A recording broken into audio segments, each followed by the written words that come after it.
gifted and talented. The first piece of legislation that we see that's linked to students who are gifted and talented is the Jacob Javits Gifted and Talented Education Act. And what this act states is that children and youth who have outstanding talent or performance show the potential for performing at a remarkably high level of accomplishment when compared to others of their age, experience, or environment. These children and youth exhibit high performance capacity in intellectual, creative, and/or artistic areas, possess an unusual leadership capacity, or excel in specific academic fields. They require services or activities not ordinarily provided by schools. Outstanding talents are present in all children and youth from all cultural groups, across all economic strata, and in all areas of human behavior. So you might want to note that it talks about this being intellectual as well as creative and/or artistic, looking at leadership and excelling in specific academic fields. So it's a fairly wide-based definition.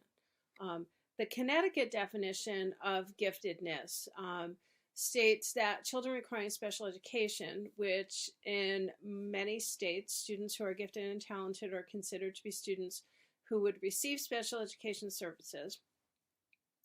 They can include an exceptional child who has extraordinary learning ability or outstanding talent in the creative arts, the development of which requires programs or services beyond those ordinarily provided in the regular school programs, but which may be provided through special education as part of the public school.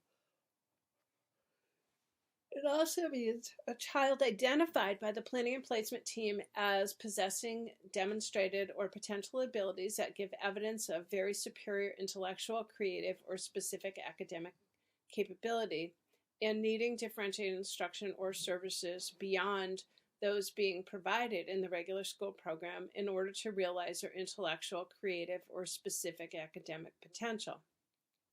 This term shall include children with extraordinary learning ability and children with outstanding talent in the creative arts as defined by these regulations. Also means a child identified by the planning and placement team as gifted and talented on the basis of either performance on relevant standardized measuring instruments or demonstrated or potential achievement or intellectual creativity or both. The term refers to about the top 5% of children or so. So basically about 5% of children could be identified as being gifted and talented in a particular school system. Also means a child identified by the planning and placement team as gifted and talented on the basis of demonstrated or potential achievement in music, the visual arts, or performing arts. So the term looks again at the top 5 children within the district that these students would be included in that top 5% of students. So here's where this becomes a little bit of a challenge. The Connecticut law mandates that we provide evaluation, identification, and referral of students that we believe to be gifted and talented. And the identification is based on things like teacher recommendation, student work samples, a portfolio review, a checklist that a teacher might complete, perhaps parent nomination, peer or self-nomination. In some situations, students will do that, and or standardized assessment scores. There's no expectation that you are going to give a student an IQ test to determine that they have an above average IQ in order for a student to be considered to be gifted and talented, which is probably not a surprise given the fact that some of the areas that we're looking at, there's not an IQ test for music, there's not an IQ test for creativity. There's also no mandate that services be provided. So the expectation is you are identifying students as gifted and talented, but there is no expectation that services must be provided, which creates a bit of a conflict. Like there's really a confusion about what is the point of identifying these students if we're not actually going to provide them with any type of specialized instruction. So there was a legal action in the state of Connecticut in 1994 that was brought against the Board of Education in the city of Meriden. And the court ended up ruling that the state of Connecticut did not have to provide special education to students who are gifted, because even though they're in the broad context of exceptional children, the law does not require that we provide services for those students who are gifted and talented. It only says that we have to provide an education for students who have disabilities. So students who are gifted and talented are not included under IDEA. They have been included within the context of this course because this course has looked at not only the categories of students who are getting services under IDEA, but we've looked at other students with exceptionalities, like students who are English language learners and students who are gifted and talented. So the statistics on students who are gifted and talented is a little bit difficult to gather, because if we're not providing programs, then oftentimes the data is not necessarily as accurate as it needs to be. But it is estimated that about 3.2 million students pre-K to 12 in the United States would be considered to be gifted and talented. Males tend to be referred more frequently than females, but there seems to be a gender bias here. It's not necessarily that males are more gifted and talented than females. It's oftentimes females are overlooked, and some of their levels of excelling are not always interpreted correctly. The other group of folks that there's oftentimes some challenges with is that students from ethnic and racial minorities and students who are not native speakers of English are oftentimes underrepresented, because we're not noticing some of the skills that they have, especially with students who are not fluent in English. We may not recognize that they have as much skill in a particular area. The other thing that oftentimes happens is that students with disabilities are overlooked. There are many students who have labeled disabilities who are gifted and talented. There are many students with learning disabilities or attention deficit hyperactivity disorder, or students on the autism spectrum that are excelling in a variety of areas that would be considered gifted and talented. There's a video here with a professor that used to be at UConn, who is considered one of the leading folks in the area of giftedness. I would encourage you to watch this and see how he defines giftedness. After watching the video, what suggestions would you have for educating students who are gifted? Did this viewpoint change your view of students who are gifted? Some characteristics of individuals who are considered to be gifted and talented is many times they have a very high general intellect. They may have very specific academic aptitude in certain areas. You may have a student who is gifted and talented in mathematics, but not necessarily gifted and talented in English language arts. Students may be very creative or have outstanding leadership ability, or they may have visual or performing artistry skills. I would also say that even though it's not included within the context of the definitions, that we have students that are gifted and talented in athletic areas, and those students should also be recognized, I think. So what are we going to do to address the needs of students who are considered to be gifted? First of all, you want to make sure that you are nurturing student development, which is something that you would be doing no matter who the student is in your class. You want to make sure that you're creating a supportive, caring, nurturing classroom environment. You want to make sure that you have high expectations for everyone that are in your classroom. Your expectations for a student who is gifted and talented may be different than your expectations for another student, but you want to make sure that you have high expectations for everyone. We want to encourage all students to do their very best. We want to emphasize that everyone has strengths and needs. Even our students who are considered to be gifted and talented have areas of strength and areas of need. We want to identify areas of student interest.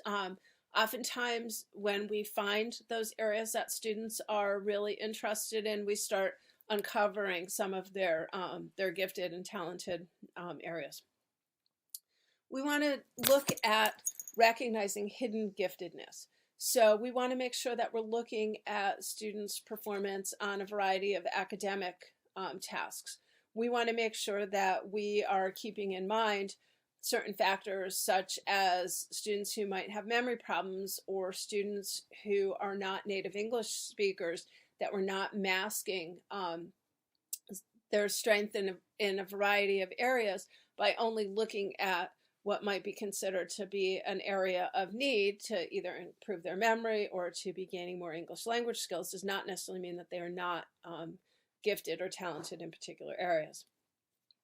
We want to use a variety of assessment techniques for screening and eligibility determination purposes. So we don't want to rely on one standardized test or one particular teacher recommendation. We want to make sure that we have a wide base of assessment techniques that we are using. You want to seek parent input, especially when you have students who are shy or sort of passive in your class activities.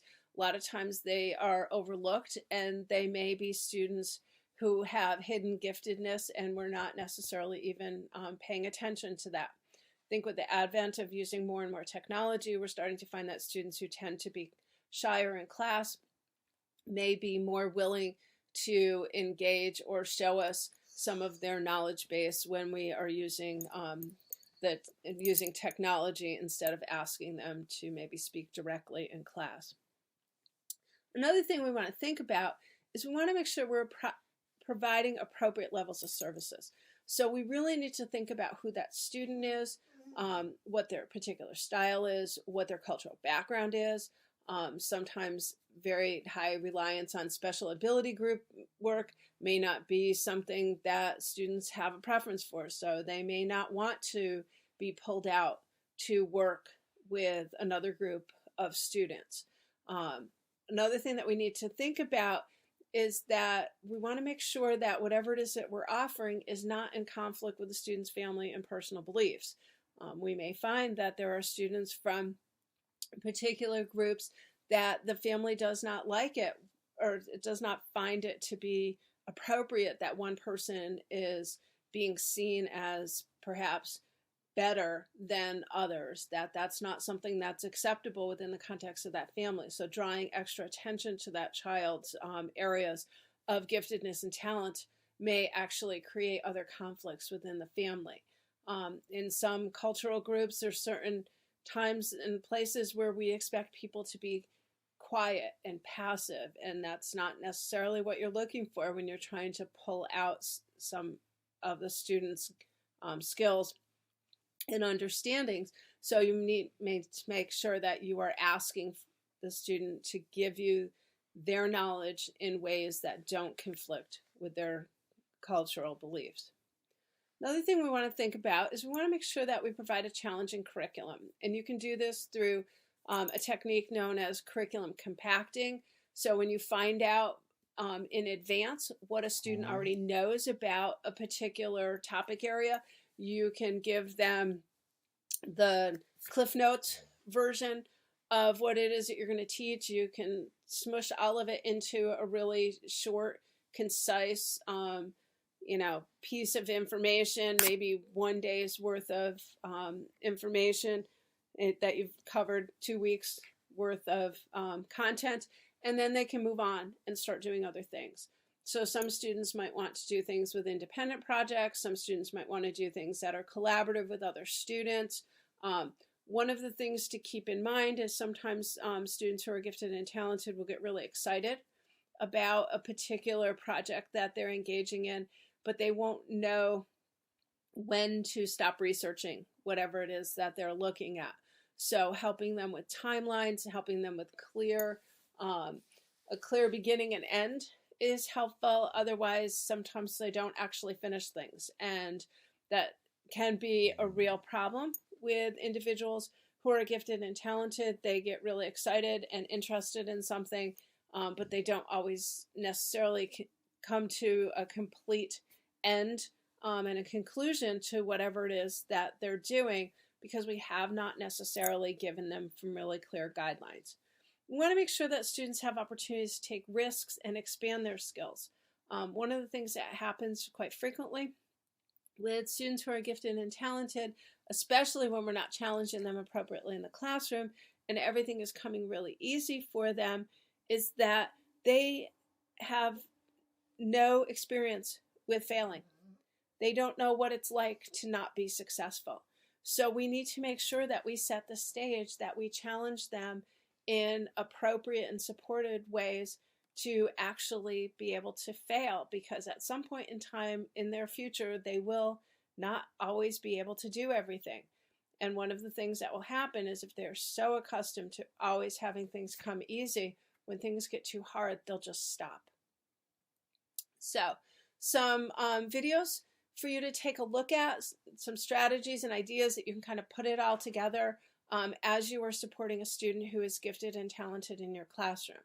Some of you may find that you are in schools that are actually offering programs for students who are gifted and talented, and others of you will find that your school district does not have those programs, especially because there is no expectation after the identification process that we are offering a program. Many school districts, unfortunately, have taken those programs out of their offerings as financial situations have gotten tighter and tighter.